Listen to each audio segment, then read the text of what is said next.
Pengenaan PPN untuk sembako dikenakan mulai dari sektor pertanian, perkebunan, kehutanan, peternakan, dan perikanan. Sebelumnya, sembako seperti beras, gula, konsumsi, sampai sayur-sayuran dikecualikan dalam pemungutan PPN. Rencana pemungutan PPN sembako tertuang dalam Rancangan Undang-Undang tentang Perubahan Kelima Undang-Undang Nomor 6 Tahun 1983 tentang Ketentuan Umum dan Tata Cara Perpajakan. Pemerintah sendiri mengusulkan kenaikan PPN dari 10 menjadi 12% secara umum. Rencana pemerintah mengenakan PPN 12% terhadap sembako dikritik sejumlah pihak. Ekonom senior Indef mengatakan kebijakan tersebut sangat tidak rasional dan berpotensi menekan daya beli masyarakat. Pemerintah dinilai tidak pro rakyat kecil saat pemerintah justru memberikan relaksasi pajak terhadap korporasi seperti diskon PPNBM otomotif. Justru memberikan relaksasi dan insentif terhadap masyarakat yang punya penghasilan tinggi, sementara masyarakat menengah ke bawah yang selama ini terlindungi dengan pembebasan PPN, ada wacana untuk memberikan PPN untuk sembako. Nah, tentu ini benar-benar di luar rasionalitas, dan bahkan kebijakan ini berpotensi melakukan kezoliman untuk masyarakat. Ya, lantas apa alasan pemerintah memperluas objek pajak sampai ke sembako? Ada beras, gabah, jagung, telur sampai sayur-sayuran. Kita tanya kepada staf khusus Menteri Keuangan bidang komunikasi strategis, Justinus Prastowo. Selamat malam, Pak Justinus. Selamat malam, Mbak Ilona. Pak Justinus, langsung saja, apa urgensi kita pengenakan pajak ke komoditas pangan? Skemanya kayak apa? Ya, sebenarnya wacana PPN atas sembako ini hanya salah satu bagian kecil dari desain reformasi kebijakan perpajakan kita.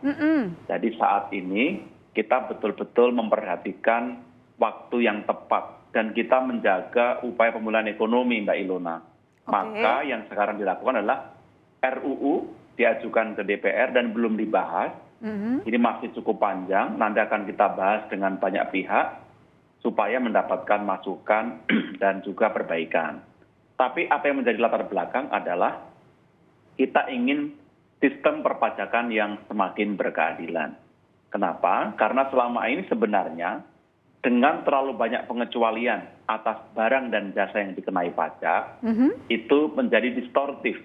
Karena yang seharusnya dikonsumsi oleh masyarakat menengah atas atau kelompok atas, faktanya menjadi tidak dikenai PPN. Sehingga kita tidak bisa melakukan pengawasan secara efektif dan pada akhirnya kebijakan menjadi tidak tepat sasaran. Itu yang ingin diperbaiki dengan RUU yang baru ini. Maaf Pak, mungkin bisa diluruskan ketika mengatakan ada komoditi yang kelas atas konsumsi tidak dikenakan pajak. Loh kan rakyat kecil juga makan komoditas yang sama. Ya, sebagai misal beras. Ada beras premium yang dikonsumsi oleh kelompok atas. Itu juga tidak dikenai PPN saat ini. Ya. Daging segar kualitas Wagyu itu juga tidak dikenai PPN saat ini. Padahal kelompok masyarakat bawah mengkonsumsi beras murah, mengkonsumsi daging yang dibeli di pasar juga tidak kena PPN.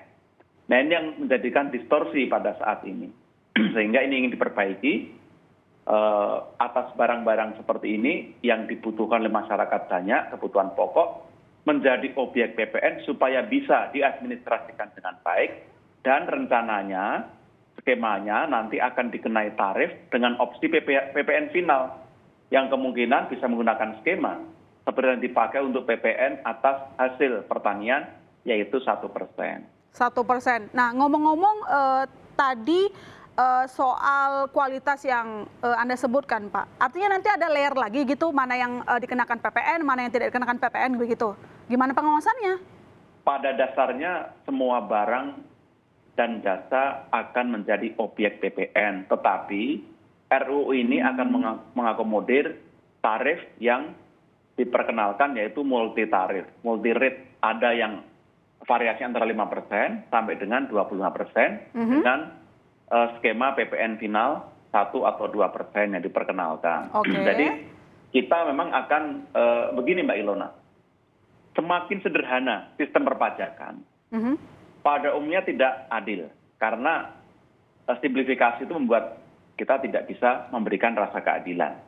Tapi semakin kompleks akan semakin adil. Nah ini kita ingin mencoba memberikan rasa keadilan dengan melakukan pengelompokan atau klasifikasi yang lebih baik atas dasar jenis barang dan jasa, harga, dan segmen dari konsumennya. Itu yang didesain pada RUU ini. Oke, tapi pada intinya semua sembako akan dikenakan PPN itu kan Pak intinya? Rencananya Ya, di semua RUU barang KUHP. dan jasa adalah objek PPN. Oke. Tetapi tarifnya bisa berbeda-beda. Oke, dibedakan lah di situ. Nah, Betul, ini dibedakan. muncul berbagai respon, Pak, termasuk pendapat pemerintah pilih kasih katanya. Korporasi diberi diskon pajak, kayak misalnya PPNBM otomotif. Kelas bawah kok merasa ditekan gitu. Bagaimana pemerintah menjawab ini? Baik, terima kasih. Jadi kalau kita kontraskan dengan kendaraan bermotor atau mobil, yang diberikan adalah diskon PPNBM. Tapi tetap kena bea masuk dan tetap kena PPN. Bahkan PPNBM ini hanya berlaku sampai dengan Desember 2021 dengan tarif yang semakin menurun diskonnya. Sekarang ini kena 50% dan periode berikutnya akan diberi diskon hanya 25%. Artinya ini perbandingan yang tidak tepat. Dan yang kedua, sebelum diskon PPNBM mobil diberikan, pemerintah mulai April 2020 sudah memberikan berbagai insentif pajak. Pajak UMKM ditanggung pemerintah sampai saat ini, Mbak Ilona. Pajak penghasilan karyawan yang penghasilan tidak melebihi 16 juta per bulan ditanggung pemerintah sampai saat ini. Restitusi PPN dipercepat. Korporasi siapapun itu angsurannya didiskon 50%. Jadi dukungannya sangat kuat untuk pelaku usaha, terutama segmen UMKM dan karyawan. Jadi keliru kalau dikatakan pemerintah pilih kasih. Justru ini wacana, rancangan kebijakan yang penerapannya masih akan menyesuaikan dengan pemulihan ekonomi. Oke, baik. Tapi ngomong-ngomong soal PPN sembako, apakah ini tidak bertentangan dengan pemulihan ekonomi? Kalau tadi Anda menyebutkan soal pemulihan ekonomi, Pak, mana sebenarnya yang paling prioritas, memperbaiki defisit anggaran atau pemulihan ekonomi? Karena ekonom Anda menyatakan ketika PPN sembako diberlakukan, ini bisa menekan daya beli masyarakat. Ya, rencana pengenaan PPN atas sembako itu hanya bagian kecil dari desain kebijakan yang sangat luas, sangat besar. Dan penerapannya juga tidak saat ini, tidak dalam waktu dekat, karena sekarang bahkan ini belum dibahas dengan DPR. Jadi dipastikan timing pun akan menjadi perhatian pemerintah dan DPR. Kira-kira kapan Pak targetnya Pak? Kita tergantung pada kapan undang-undang selesai, lalu tergantung pada kapan pemulihan ekonomi itu menunjukkan tanda-tanda kembali kepada normal baru. Itu yang saya kira menjadi pertimbangan. Artinya yang dijamin sama pemerintah tidak akan diberlakukan di tengah pandemi? Tidak akan diberlakukan. Tidak akan diberlakukan. Oke, itu yang menjadi kita harus kita garis bawahi di situ, Pak. Nah, tadi seperti yang Anda sebutkan, kalau sembako cuma satu dari beberapa poin di RUU KUHP ya. Nah, jasa pendidikan dan jasa kesehatan juga akan dikenakan PPN ya di RUU KUHP. Begini, pendidikan itu bukankah sebuah investasi juga untuk SDM? Kenapa harus menerapkan pajak ke pendidikan? Ya, jadi sekarang itu kita kan akan bergeser rezim dari rezim pajak pertambahan nilai ke rezim pajak atas barang dan jasa. Istilah teknisnya GST. Tentu dengan skema tarif yang beragam tadi, bagi yang dikonsumsi oleh masyarakat banyak dikenai tarif sangat rendah, dan bagi yang dikonsumsi kelompok atas bisa dikenai tarif yang lebih tinggi. Pendidikan dan kesehatan juga sama. Saya berikan ilustrasi. Kalau saya melakukan operasi plastik, itu jasa kesehatan dan tidak dikenai PPN, Mbak. Ya. Tetapi saya melakukan operasi kecil atas tumor misalnya, itu juga tidak dikenai PPN. Ini yang menjadikan distorsi juga, termasuk pendidikan. Pendidikan yang gratis, yang dibiayai oleh pemerintah, nirlaba, tentu bukan objek PPN karena tidak ada objeknya. Tetapi pendidikan yang dikonsumsi kelompok atas, dan ini orientasinya adalah profit, termasuk seperti les private dan lain-lain, itu bisa menjadi objek PPN dengan tarif yang akan ditentukan kemudian. Tentu lagi-lagi akan memperhatikan jenis, klasifikasi, dan juga segmen konsumen yang menikmati. Berarti lagi-lagi ada klasifikasi yang nanti akan diterapkan jumlah PPN-nya, tapi kalau PPN-nya tetap akan diberikan gitu kan Pak Justinus? Betul. Oke, nah tapi gini Pak, kalau soal klasifikasi, ada orang misalnya sekolah di swasta, swastanya kan nggak melulu yang mahal-mahal banget, nggak semua juga orang kelas atas yang sekolah di sekolah swasta, mungkin mereka tidak lulus di negeri. Bagaimana pemerintah menjawab ini? Kita punya skema PPN final tadi, untuk jasa pendidikan itu bisa tidak disamakan dengan jasa-jasa lain karena dibutuhkan oleh masyarakat.